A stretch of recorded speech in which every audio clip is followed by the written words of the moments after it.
Ah, les États-Unis, le pays qui se préoccupe de la nature, avec un président qui est conscient des enjeux du changement climatique. C'est la plus grande arnaque au monde. Ouais bon, c'est pas trop ça aujourd'hui, mais pendant un temps, les États-Unis c'était les boss de l'environnement. Vous voyez un peu la conquête de l'Ouest, Red Dead Redemption, tout ça là.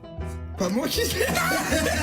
Ah bah pendant qu'ils étaient en train de coloniser tout le territoire jusqu'à l'océan Pacifique, ils découvraient en même temps des paysages de fous furieux. Du coup on va voir qu'est-ce qu'ils ont fait pour l'environnement, est-ce que c'était vraiment des écolos?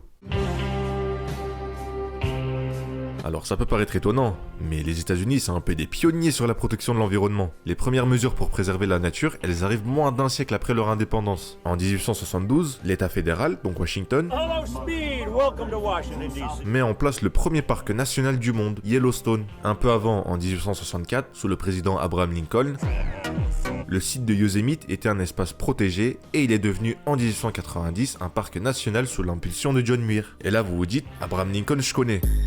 Mais c'est qui ce John Muir là? Il m'intrigue, c'est un président, c'est un rappeur, c'est quoi? C'est quoi, t'es qui? John Muir? Bah déjà c'est un mec. La Turquie, c'est un pays déjà. Mais c'est un acteur important au sujet de l'environnement durant la conquête de l'Ouest. C'est lui qui réussit à convaincre le Congrès américain de créer le parc national de Yosemite en 1890. 2 ans plus tard, il crée le Sierra Club, la plus ancienne association pour la protection de la nature. Au même moment, la frontière des États-Unis elle est officiellement fermée. Les intellectuels et les écrivains, ils sont vite conscients des dangers que l'homme peut faire sur la nature. Dans cette première conscience écologique, il y a deux mouvements qui apparaissent. D'un côté, il y a les gilets jaunes, d'un côté, il y a le préservationnisme, porté par John Muir, qui consiste à se préserver jusqu'au mariage. C'est l'idée que les espaces naturels sont des espaces autonomes et ne devraient pas être touchés par les activités humaines. L'homme et la nature sauvage, la fameuse notion de wilderness, avaient une même dimension divine et la nature n'a pas pour finalité la satisfaction des besoins humains. C'est ce mouvement-là qui est à l'origine des premiers parcs nationaux. Et de l'autre côté, il y a le conservationnisme, avec comme figure Gifford Pinchot. Qu'est-ce qu'elle a ma moustache, tu dégages, allez. Et l'idée c'était d'utiliser les réserves de ressources, mais de manière raisonnée. Alors certes, c'est un peu des pionniers sur la protection de l'environnement, mais bon, ça reste les États-Unis. Avec la conquête de l'Ouest, les États-Unis ils disposent d'une grande variété de milieux naturels, donc des ressources liées au sol, comme l'agriculture, et au sous-sol, avec les minerais ou les hydrocarbures. Pour justifier la conquête de l'Ouest, les colons ils ont inventé la destinée manifeste. En gros, l'expansion vers l'Ouest, ça serait une mission divine. Sauf que la destinée manifeste, ça fait reculer le monde sauvage et ça annonce la mise en exploitation du territoire. En 1859, il y a le premier forage de pétrole moderne en Pennsylvanie. Et ça a ouvert la voie à l'exploitation industrielle de la ressource. À la même période, il y a la première ruée vers l'or de l'histoire en Californie. Entre 1848 et 1856, près de 300 000 aventuriers et chercheurs d'or se déplacent vers la Californie,